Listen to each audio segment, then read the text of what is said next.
Breaking today, Invictus Games organisers delighted that one Meghan Markle didn't show up for the big 1 year countdown in Birmingham. I found this reporting absolutely fascinating because I thought that you would want a little bit more stardust than Prince Harry and his weird PDA with Alison Hammond, but no, there is a real desire within the Invictus Games to move the sideshow away from it becoming the Markle Games. And Rob Shooter reports that the organisers were delighted. He writes, Prince Harry arrived in Birmingham without Meghan Markle by his side, and insiders tell Naughty But Nice that behind the scenes, some Invictus Games organisers quietly welcomed the last-minute change. Meghan had been expected to attend the 1 year countdown celebration, but pulled out just days before the event. Harry ultimately flew solo, and sources say his solo appearance made for a smoother, more relaxed day. There was a sense of relief backstage, one insider said. When Harry comes alone, the focus stays exactly where he wants it, on the veterans, not on the media frenzy that can surround a royal couple. Everyone could relax and let the event shine. A second source says Harry has earned a reputation as one of the easiest high-profile guests organisers work with. He's incredibly low maintenance, the insider says. He'll happily change plans, stay alone with athletes, and go wherever he's needed. The whole atmosphere feels lighter when it's just Harry. By contrast, another insider says Meghan's appearances often require, this is an understatement, far more coordination. Her visits usually involve extra security meetings, tighter schedules, and constant last-minute adjustments, the source explains.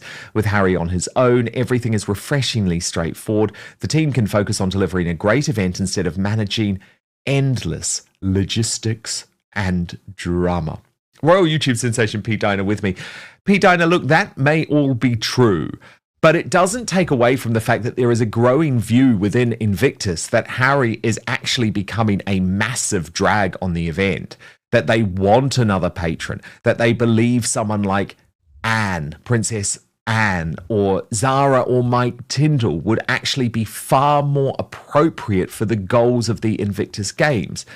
While I completely understand that Meghan is a total nightmare to deal with, there was no excitement about these pictures. These pictures didn't make any front pages of the newspapers. They weren't being shown all over the websites around the world because Harry no longer has any glamour attached to him. And it's in stark contrast, for example, with William and Catherine's appearances, for example, at the Polo and at Wimbledon, which still did come with a real feeling of stardust. So while I completely understand why the Invictus Games organisers were relieved that Meghan stayed away, do you understand what I'm saying? That it still actually means there's a real gap here for Invictus in terms of trying to deal with how they're going to put on a big show if Meghan and the children are not going to be part of it next year, which was the original plan. Right, and I think it would have been a great opportunity for Meghan to show that she can be the complete opposite of what they expected her to be, what, they thought she was going to do.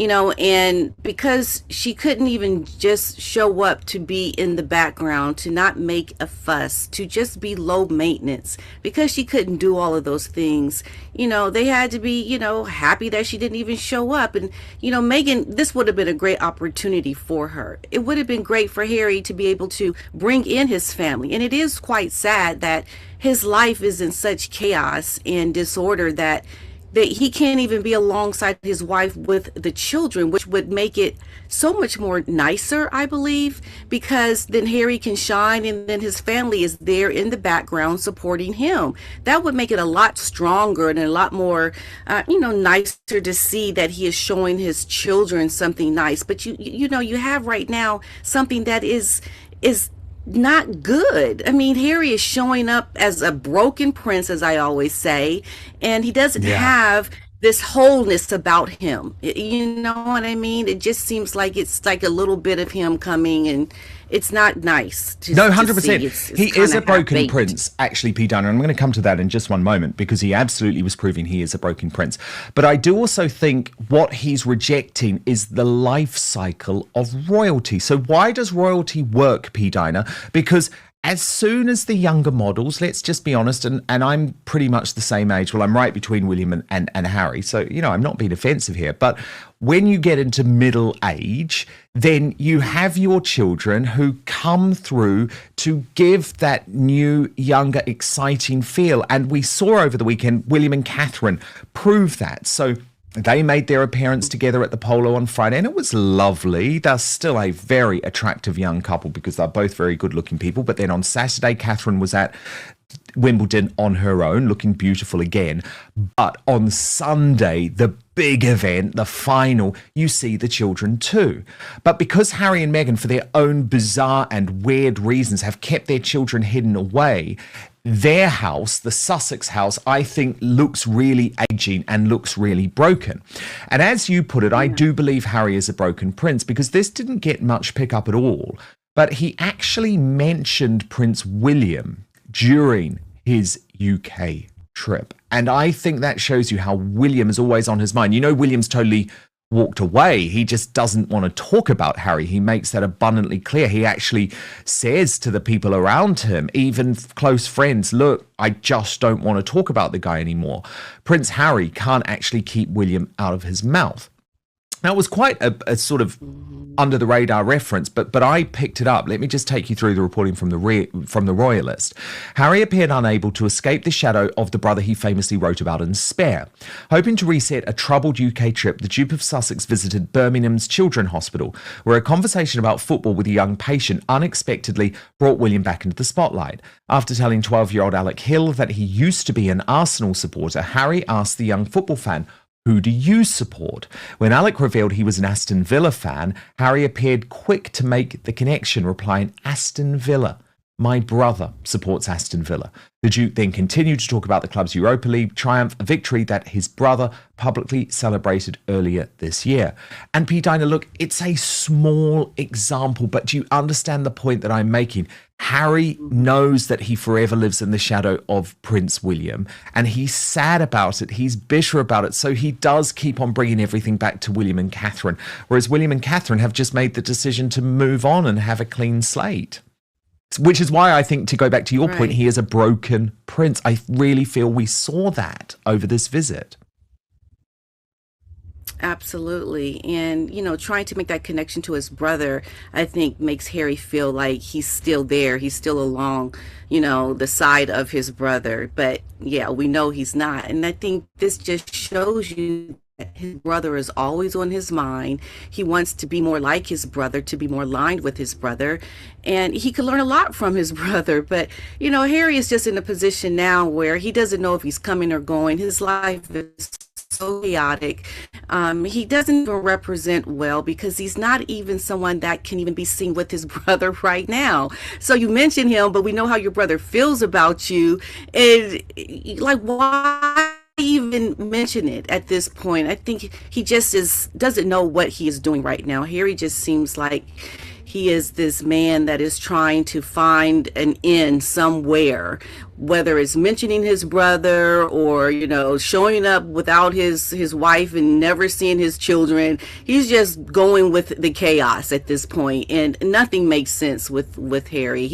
He's trying to find himself like lifted up, but he will never be lifted up because his life is in chaos. He's broken. He's in a position now where he needs true guidance and clarity of where he is in his life. And he doesn't know anything about his future, is in a disarray right now. Like, what's going to happen with his life now in California? And he's wanting to now come back to the UK, I hear. But, this is just what we're seeing. And this is what it is. Harry is completely out of his depths with everything because he doesn't have the people around him that can help him. He's in an elevated status as someone who is a prince, but he doesn't have the people around him to help guide that true uniqueness about who he is. And so now it's just completely chaotic. And I'm scared for his future, to be quite honest. It just seems like a rough shot. We don't know what is going to happen. No, indeed. Because, of course, P-Dina, this trip has been, I think, such a disaster on so many levels. They knew they had to do it because, of course, they were coming to Althorpe, we believe, to secure the footage or the stories for the 30th anniversary projects, likely a documentary planned for next year, and they need the money out of that. But at the same time, it makes a complete mockery of all of the security claims that these two have made for so many years. And P-Dina, remember, I have always said, I have long said for about the last year or 2 years, trust me, there is a way that Prince Harry and Meghan Markle could fly into the country with their children, be totally protected, not be photographed at all, see the king, get to Balmoral. I always said it was completely possible. Now, as it turned out, they did it at Highgrove, but it was completely possible. High-profile celebrities, P-Dina, do it all the time. But unfortunately, Harry and Meghan are now stuck between a rock and a hard place because it's like, well, what, you did come in and it was totally fine and you didn't have security, so what, you're going to continue this battle? Why? You said you hate the UK. You said you didn't want to have an official role here. What do you want? Do you know what I mean? Do you want a private life where you're safe and you can come and where you can see your friends and family? Or do you want the security so that you can undertake formal duties, in which case you've got to undo the entire Sandringham Summit, which no one wants and there's no public demand for, so it's not going to happen. Right. Like he undermined his own situation. Like, they did go to Highgrove, everything was fine. And once again, Harry's life is in disarray. And I just don't know how he can say anything ever again about his security, because we see that there's not a problem there. I don't know what's next for Harry and what he is going to do, but he needs to get a plan. Somebody needs to come and rescue this man. It's an emergency. Like, what in the world is happening with him at this point? Well, I know, because P-Dina, there's also massive financial implications from the week. I mean, I don't think enough people are talking about this. Harry is such a man-child. He was just like, oh, I had my meeting with David Sherborne and, I'm just not going to think about the court case. No. This is not just a court case. This was the case that you staked your reputation on, and you were completely misled by liars, by criminals, by phone hackers, by people who tried to destroy me, so I know exactly how terrible they all are. And the consequences are real, because there are obviously real financial consequences, but there are also real reputational consequences. And just because King Charles granted you this meeting does not mean that those reputational consequences have gone away. I mean, I was very struck by this week, P-Dina, the Times, which is considered the sort of establishment newspaper in the United Kingdom, the newspaper of record, actually suggesting that Harry should lose his title as a Councillor of State. Now, that's something that someone like me, P-Dina, has called for a long, long time. But the Times newspaper had never called for this. It was as a direct response to his truly deranged public statement in the wake of losing that case, where he accused the judge, the King's judge, a highly respected judge, by the way, Justice Nicklin, who is likely to become a Supreme Court justice at some point, of being responsible for a whitewash. And this is the argument from the Times newspaper. And again, I just want to stress to everyone, it's not something that you wouldn't have heard on this show before, but it's because an establishment newspaper in the United Kingdom is now officially making the argument.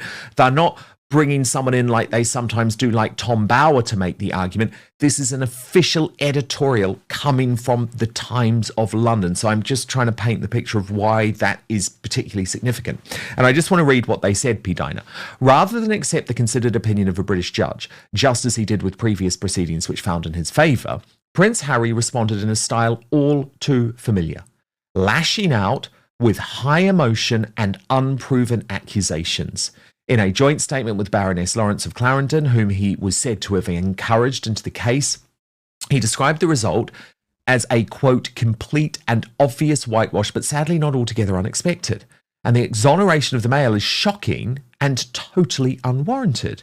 Yet it would seem Mr. Justice Nicklin simply sought to do his job diligently and forensically by examining each claim on its evidential strength rather than making generic assumptions. Prince Harry, not for the first time, has displayed little sense of the gravity of his words and actions. There will now be hearings as to costs, which could result in a sizable financial burden on claimants. Furthermore, in impugning the integrity of a member of the British judiciary, the Duke of Sussex has smeared the very legal system that is administered in the name of the Crown, although independent in its operations under the authority of his father. This is regrettably part of a pattern. Although often professing a desire to escape from the royal drama, Prince Harry appears addicted to generating it. His explosive Oprah interview was followed by an accusatory memoir, Spare, and a long battle with the Home Office over his security, in which his claim was last year dismissed by the Court of Appeal. More recently, with his chaotic signals over a possible stay in Buckingham Palace in the thick of a court case, he has yet again risked embroiling the king in constitutionally embarrassing positions. It need not be so. Many people would understand if Prince Harry wished to pursue a truly private life in which he quietly sought happiness and steadily rebuilt his damaged family relations. It is welcome news that he and his wife have been able to bring their children to see the king for the first time in 4 years. But in the face of his seemingly strong desire publicly to confront, oppose and malign the institutions of the British state and their decisions, his constitutional role within the UK should not continue. He remains by law a Councillor of State, although he is prevented at present from performing that role owing to not being a working royal or living in the UK. Further legislation should be considered to remove the title entirely. As the late Queen made clear when she gave her blessing for her grandson and his wife to depart royal life, no halfway role is possible. While Prince Harry may often seem confused about that, Britain should not be. And P-Dina, I don't think we are. I don't think anyone wants Harry to have a formal role. I mean, this guy is so deeply unpopular now. And it's actually only really the mainstream media that in a lot of ways have been trying to get him back, trying to go with this Project Thor. But actually, I think the British public have made their decision, and the decision is we don't want him to have any formal role whatsoever. And so I think what was so astonishing about this, P-Dina, was the fact that a relatively sympathetic newspaper, I mean, you saw the Times having no issues with the private reunion, for example, with King Charles actually saying this title has to go. Yeah. You know, when you look at it, Harry does a lot of things. He goes off of his feelings, and it's all about his emotions. He's not living in the adult world where you have to have proof, and you should not say negative things about, you know, your father's courts. You should live your life based on the facts and information that, you know, a judge has to do what he does in terms of his job. It's not about their feelings on you. And, you know, this is why everything around Harry is so chaotic and there's so much drama. It's because there are emotions involved. And Harry needs a check. He needs to be shown that life is not going to revolve around your feelings and your emotions. That is why everything is so chaotic around him. And I believe the fact that he is living now in America, he himself said that that is his new home a few years ago. That right there disqualifies him from being Counselor of State. So there's justifiable reasons to remove it. And now that it's out there on the mainstream like this, let's get the ball moving and let's make some grown-up decisions and remove it and force Harry to live in an adult world with real consequences based on your choices, because it's the best thing for him. All they're doing is feeding the beast of this child when he doesn't have consequences to his behavior. It's making it worse. Stand up and do something so that he learns something about his choices. Remove it is what I say. And none of his behaviour, P-Dina, is appropriate. I mean, we're learning so much more. So Camilla Long is a highly respected columnist here in the United Kingdom for the Sunday Times. I mean, she's very much part of the mainstream media, but she attended Harry's trial. And she was there. She watched the judge. She watched Prince Harry give evidence. But she made quite a shocking revelation in her column about this case.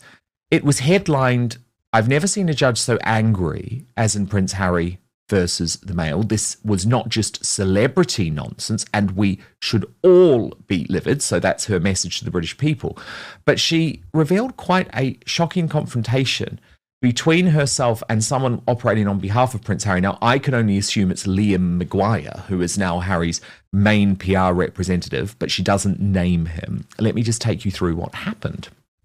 So she writes, a group of activists had persuaded themselves it was necessary to do almost anything, to bully whoever they wanted, to allege whatever they wanted, to use as much money as they wanted, to crush a decent paper because they disagreed with that paper politically and therefore thought they had the moral high ground. No one was off limits, even journalists covering the case. On the first day of the trial, Harry's PR man, so again, I'm making it an assumption that it's Liam Maguire. She doesn't say that, but she says Harry's PR man rather than his lawyer, swaggered up to me, so arrogance, to tell me Harry didn't like the tone of one of my pieces. I had suggested the prince might be a liar. Who is Harry to enforce what is acceptable to think and what isn't? He doesn't even live here. If his team had time to try and bully me, what would they do to other more vulnerable people? The emotional weak celebs he lured into this case. Or Doreen Lawrence, what does her life look like now that a share of the £50 million legal bill is hanging over her head? And we'll come to that. But P-Dina, I just thought it was such an interesting insight into the way that Prince Harry, he actually, can we just say it, P-Dina, he operates as a thug. He operates as like a mafia thug behind the scenes. And you'll note it's actually Camilla Long. And I know Camilla Long. She's a tough woman, okay? She's a tough woman. She's done the hard yards of journalism. But she used the word bully there. She used the word that Harry's team were bullying people. And she clearly felt bullied because I guess it's quite a shocking thing. Someone comes up to you and says, the prince doesn't like the tone of your piece. Well, too bad. Too bad we don't like the tone of you suggesting, that Catherine is a racist. It's outright. It's like, who are you? You big man child, I mean, it's ridiculous. Harry is just living in a fantasy world. He really is. He thinks he is someone who knows what he's talking about. He is the furthest person from any truth that I know, because he just lives in a life that is not even living on the same planet, because he thinks it's all about how he feels. Harry doesn't seem to understand, that there are places to say certain things like that, and you don't put that out there in the public domain that you don't like the tone of something. I mean, who are you? You're somebody that doesn't even have a real job. Like you don't even have money to even cover the cost of this whole case that you brought out. Like, you have created so many problems for so many people. Who should be listening to you? Like, the audacity of this man. Like, that's why I say, Dan, this man needs a serious smackdown, because he's emboldened to keep doing all the things that he's doing. But he's ruining others now, P-Dina, because the Doreen Lawrence thing is really interesting, right? Because her son was murdered. So a lot of people have a huge amount of sympathy for her. And so Harry knows that. And I believe for PR reasons, nothing more. He's briefed, oh, well, don't worry. Doreen Lawrence isn't going to have to pay. So look at this, an exclusive with sources close to Harry saying he is protective. This is an exclusive to The Guardian, protective of the social campaign and will not see her out of pocket. It is understood that whatever the outcome, Lawrence, who was persuaded to join the legal action by Prince Harry and his legal team, will not have to pay any of the share of the costs of the failed case. Nobody, least of all the Duke, who is very protective over Doreen, is going to see her out of pocket. Hearings later this month will begin to hammer out the cost of the case. Insurance was taken out to cover the claimants and their lawyers in the event of losing the action. The court approved budgets of £4.1 million for the claimants and £4.4 million for A&L, which would be covered by the insurance. The judge, Mr. Justice Nickling, could, however, rule that the claimants' team should pay more of A&L's bill. The Times also reported it was possible the claimants and insurers could challenge their policy, but there is no suggestion it wishes to do so. But it's like, okay, Harry, So you're protective of Doreen Lawrence. Well, you've completely destroyed her reputation. You've completely destroyed her relationship with the Daily Mail. She didn't need this. She didn't need this stress. You took her down a garden path. But okay, are you putting your hand into your pocket, Harry, to cover her share of the costs? Or are you just going to be asking Elton John again, who's sick of being treated like a bank? Do you understand what I mean? It's like at some point, Harry, you've either got to shut up, stop this, apologize, or put your money where your mouth is. Pay yourself. Do you really believe he's going to do that, P-Dina? Do you really believe Meghan Markle, who is acutely aware of the dire financial straits they're in, is going to allow that? I doubt it. So what he's basically saying is, oh, well, I'm going to protect her, but I'm not actually going to pay for her, but someone else will. Right. It's always someone else's issue, isn't it? And the chickens are coming home to roost. Yeah, he doesn't know how to be responsible. He really doesn't. He's done so many things that were not responsible. Like, how can you believe anything that this man says? I mean, he says things and he doesn't even have a clue. But I think to the point around Elton John, yeah, he is trying to lean on people because he himself can't take responsibility. And that's part of Harry's problem. This whole case should have not been even brought to court. It's ridiculous that he even is in this situation, considering he knew he would never have been able to pay this bill should he lose. So why would he even go forward with it?